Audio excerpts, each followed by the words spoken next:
Grade 7, The Valley of Fear by Arthur Conan Doyle, Act 2, Scene 2 and 3. Read aloud.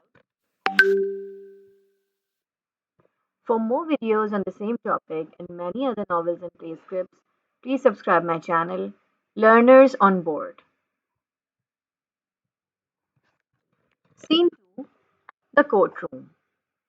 The magistrate and Mrs. Larbe come on separately. So do Baldwin, Scanlon, and the Willoughby brothers. McMurdo joins them. They remain unlit as a single spotlight picks out the magistrate. Magistrate, addressing the audience as though it is the court. Michael Scanlon, John McMurdo, Arthur and Frank Willoughby, and Edward Baldwin have had an accusation of brutal conduct laid at their door. But it seems the prosecution is unable to supply any evidence to support such a charge. Witnesses near the premises of the Vermissa Herald agree that the assault took place in darkness.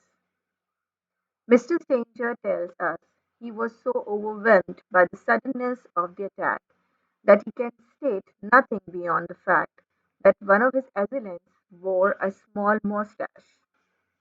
Against this unsatisfactory evidence, all that Captain Morgan has been able to produce, we have the accused men's sworn testimony that they were together in the Union House salon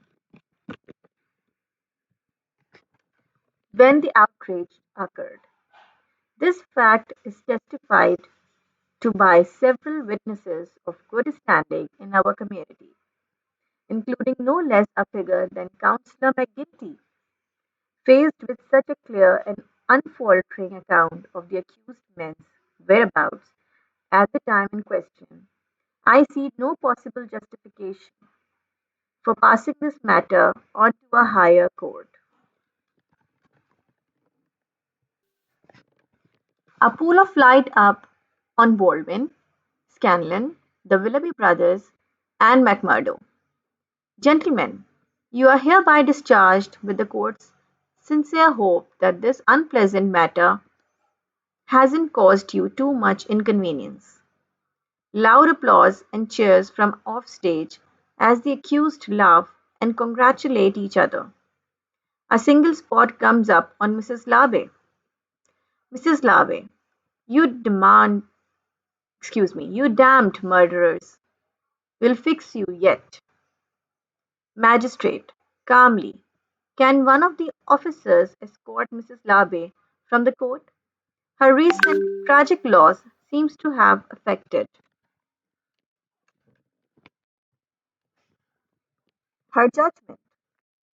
Everyone goes off. Scene 3, Burstone Manor, 1895, The Garden. Barker and Mrs. Douglas are sitting on a bench enjoying a lively conversation. Dr. Watson enters, unseen by them. Mrs. Douglas laughs softly at a remark Barker makes. Watson snorts disapprovingly. Noticing Watson, Barker and Mrs. Douglas assume more somber expressions. Barker nods at Watson, who gives a curt nod back as he passes. Barker and Mrs. Douglas go off. For more videos on the same topic and many other novels and play scripts, please subscribe my channel, Learners on Board. Thank you for watching.